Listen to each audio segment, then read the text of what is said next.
Selamat datang kembali di channel ini. Seperti biasa, channel ini akan menyajikan berita-berita update tentang cryptocurrency. Tapi sebelum kita mulai, jangan lupa subscribe, like, dan share. Berita pertama kita mulai dari penurunan harga kripto yang terjadi di hampir semua mata uang kripto pada tanggal 7 September saat market sesi benua Amerika dibuka. Sebagian media menuliskan market crash, media lain menuliskan market dump, banyak channel menuliskan hal-hal yang membuat orang panik.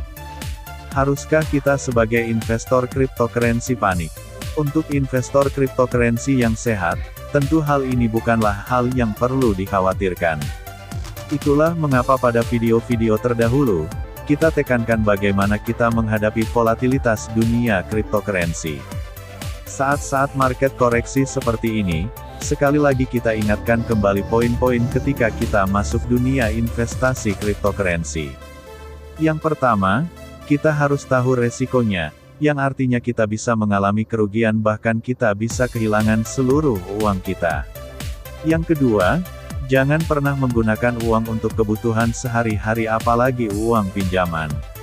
Yang ketiga, gunakanlah manajemen resiko untuk meminimalisasi resiko, misalnya menyebar investasi kita di beberapa kripto atau membentuk portofolio. Yang keempat, bila Anda bukanlah trader handal, jangan sekali-sekali masuk trading kripto yang menggunakan leverage atau margin seperti di trading forex. Yang kelima, jangan 100% terpaku ke analisa teknikal, market kripto bukanlah pasar yang ideal untuk analisa teknikal. Analisa candlestick, support resistance, MA, Fibonacci, oscillator dan lain-lain, tidak sepenuhnya berlaku di market kripto. Seringnya berita fundamental yang lebih mempengaruhi pergerakan kripto. Market kripto tidak seperti market forex di mana market forex adalah pasar yang ideal untuk analisa teknikal. Yang keenam, akan lebih baik bila kita masuk kripto untuk investasi. Pilih kripto yang berfundamental bagus, adopsi dan ekosistem yang luas, teknologi dan keamanan yang tinggi dan lainnya. Jadi saat terjadi market koreksi tajam atau mengalami penurunan harga yang tajam, kita tidak akan panik, dan tetap fokus di target investasi. Apakah target kita sampai pada all-time high-nya, atau kita hold dalam jangka panjang dengan harapan suatu saat nanti kripto yang kita hold akan mencapai puncak kejayaannya seperti dolar Amerika atau emas? Itu semua tergantung pada saat kita menentukan tujuan investasi di kripto. Cryptocurrency masih berada di era-era awal. Masih panjang jalan untuk cryptocurrency berlaku secara luas berdampingan dengan mata uang raksasa seperti dolar Amerika, pound sterling ataupun euro atau bahkan aset emas. Akan terjadi seleksi ekonomi, cryptocurrency mana yang bisa survive dalam jangka panjang. Apakah itu Bitcoin, Ethereum, XRP, Cardano, BNB, Doge, Solana, Polkadot atau lainnya? Berita berikutnya datang dari Bitcoin Lightning Network. Konferensi Bitcoin Lightning Network akan diadakan di El Salvador. Seperti kita ketahui bersama bahwa negara El Salvador adalah negara pertama di dunia yang berani mengadopsi Bitcoin sebagai alat pembayaran resmi di negaranya. El Salvador telah menarik perhatian banyak orang di seluruh dunia karena hal ini. Bahkan banyak para penggemar Bitcoin mengunjungi El Zonte untuk melihat Bitcoin Beach secara langsung. Harus diakui bahwa adopsi Bitcoin secara nasional telah membawa sedikit kebingungan tentang peran Bitcoin dan bagaimana menggunakannya.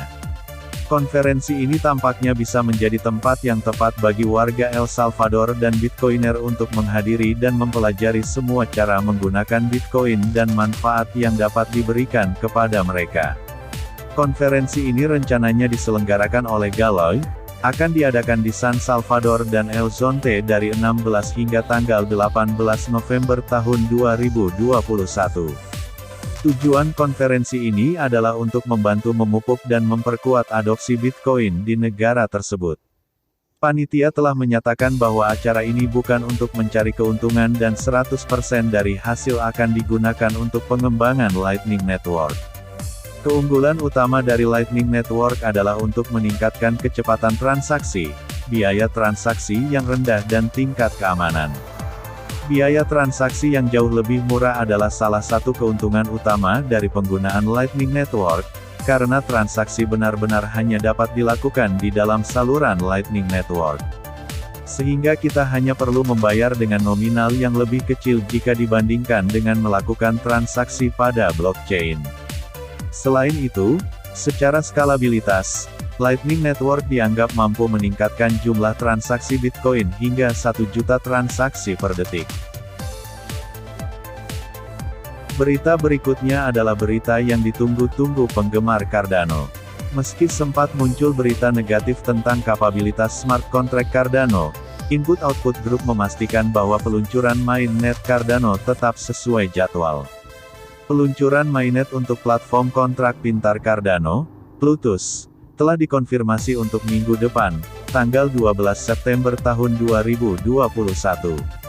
Pengumuman itu dibuat oleh Input-Output Global melalui Twitter-nya. Selama beberapa hari yang lalu, rumor tentang Plutus muncul. Pengguna di platform media sosial, seperti Twitter dan Reddit, mengatakan bahwa Cardano tidak dapat memproses transaksi yang cukup untuk mempertahankan kontrak pintar mereka.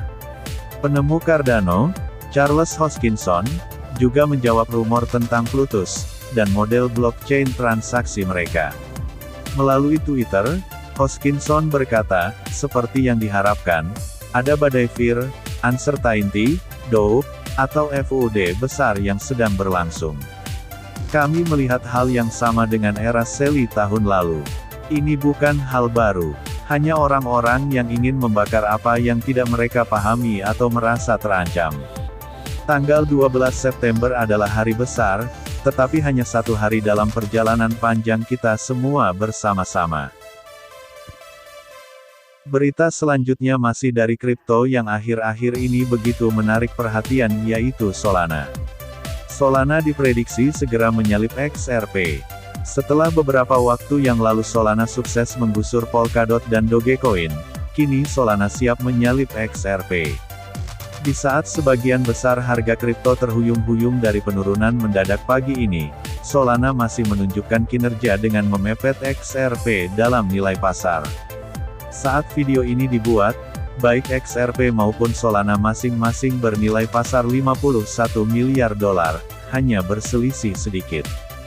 Harga Solana memang ikut turun sekitar 17% dalam waktu 1 jam pada saat koreksi harga semua kripto, tetapi Solana sudah kembali mendekati harga all-time high-nya yang baru.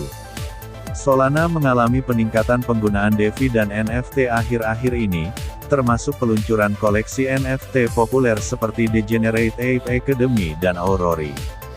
Harga Sol melonjak sebelum dan setelah peluncuran NFT tersebut, karena kolektor tampaknya mengumpulkan koin untuk membeli salah satu NFT yang langka tersebut. Kabar terbaru, proyek Solana terkenal lainnya yaitu game kripto Star Atlas juga segera meluncurkan NFT.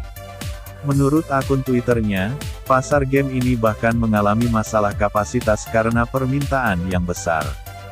Banyak pengguna bersaing untuk mendapatkan pesawat ruang angkasa digital yang dirancang untuk rilis game yang dapat dimainkan di masa mendatang.